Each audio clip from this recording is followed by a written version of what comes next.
Welcome back, everybody. This is Justin with Calvary Chapel RV Travelers. Today we're in Veneta, Oklahoma at Eastern State Hospital for the Insane. Now, this place is off limits. It says that there is no trespassing signs all over the place, so we could only go to the gate and just kind of peer in there. So I'm going to tell you a little bit about the history here, then we'll go on to the cemetery. 1909, there was plans for the hospitals that was adopted by the Oklahoma State Legislature. There was 160 acres that was donated to the city of Veneta to build it. And they also appropriated $500,000 for the construction of it by the state. In 1911, the construction of the first two buildings were completed. And 2 years later, in 1913, they started moving patients in there. Now, they first transported 300 patients to the hospital from the Oklahoma State Sanitarium. By 1914, the third dormitory was complete, and they moved in 200 more people. By 1916, there was a bakery, a hen house, admin, and medical. The third ward for both genders was completed, along with a powerhouse and laundry house. By 1947, they had built enough buildings to house 2,600 patients, which they did fill. For the ones that could be taught a trade, there was specialized treatment available, like farming, food service, poultry, dairy operations, and they raised all this on this 160-acre lands. Now, this is a situation, a lot of people were put here because they had temporary mental health issues like postpartum, and of course Alzheimer's wasn't a temporary, it was a long-lasting thing, but there was a lot of issues that people could get over, and so they taught them these trades. Well, 1968 comes along and the insurance companies decide they're no longer going to pay these high prices, so the hospitals had to start shutting a lot of these programs down. And with the lack of patients comes the lack of money. By 1970, they were doing mostly outpatient programs. They had to let a lot of these people out and just go. By 1979, the hospital started treating the inmates of the correctional facility that's right next door to it, and for all those that had mental health issues. Now, what you're seeing right here is the door that was open that I was trying to get in, was peer into, and I couldn't see in there. Like I said, there's no trespassing sign, so I didn't want to walk up in there. I don't want to get in trouble. Okay. Back to this, 1983, the hospital was renovated, and Building 12 was renovated for maximum security. Now, what you're seeing here is the housing that people lived in while they worked there. This was staff housing, and there was quite a few on there, on the complex here. 1999, they made the announcement they were going to shut the hospital down, and they only gave everybody about 6 months, and then here comes around 2000, and the hospital came to a halt, and they transported all these people out to the communities and to different hospitals. Now we'll go ahead and move on to the cemetery that helped to support the Eastern State Hospital. Now, the cemetery here was established in 1909, but nobody was really buried there until 1914. Now, when I came out to visit the cemetery day before, I noticed that it hadn't been mowed. You couldn't hardly find any of the stones out there. And the biggest thing is there's this big old flagpole and no flag on it. And you could tell that the rope was in good shape. And that was the very first thing I checked when I was out there the first time.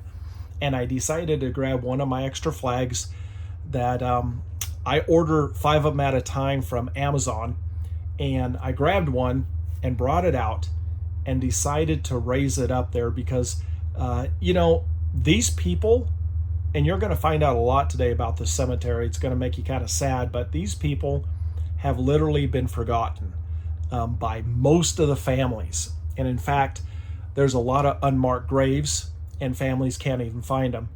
And to have a big old flagpole right in the middle with no flag on it is disrespectful in my thought. Now, I know that there's no light shining up on it, and there's a lot of people that get really kind of angry about a flag flying at night with no light on it, but at least there's a flag now. And so I don't know how often they put a flag on there. Maybe it's just Memorial Day or, certain holidays. But if there is going to be a flagpole at a cemetery, whether it's still maintained, whether somebody still mows it or not, there needs to be a flag that's flying in a cemetery at all times. And so I went ahead and grabbed one and went ahead and raised it up there. And so I will be leaving here in a week, and I won't know if anybody ever takes the thing down, but as long as I'm going to be here, there's going to be a flag flying on there. We'll go ahead and move into this now. As I was walking out in there, I noticed that all these graves, now this one is Tom Jones, not the singer, obviously, but I'm assuming it's Tom. We can see O.M. Jones, but I'm assuming it's Tom Jones, and he was buried there in 1940. Well, when you start looking at a lot of these tombstones, they're all dated about 1940.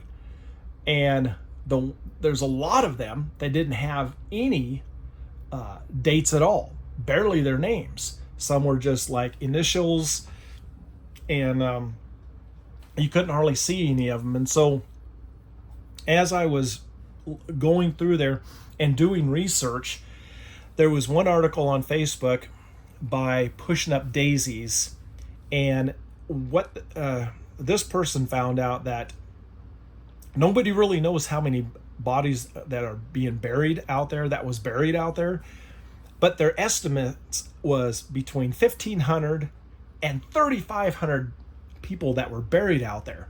Now this is going to throw you for a loop.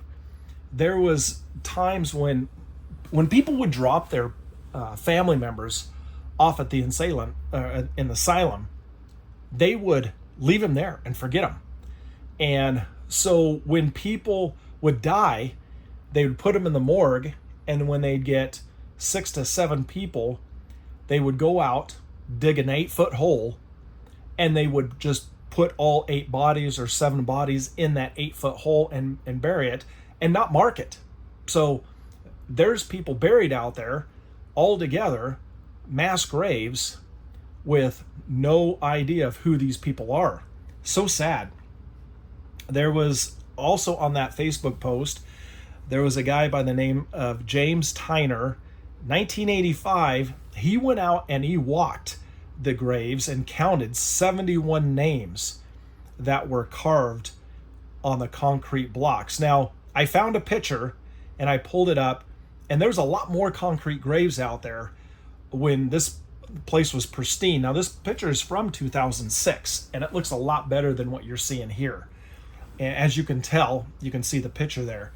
And but before that, there was a local news article that came out dated September 6th in 2000.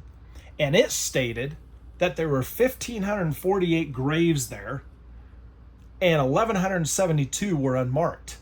So that means there was less than 400 that were actually marked, and each person in that grave. So see, there's another one at 1940.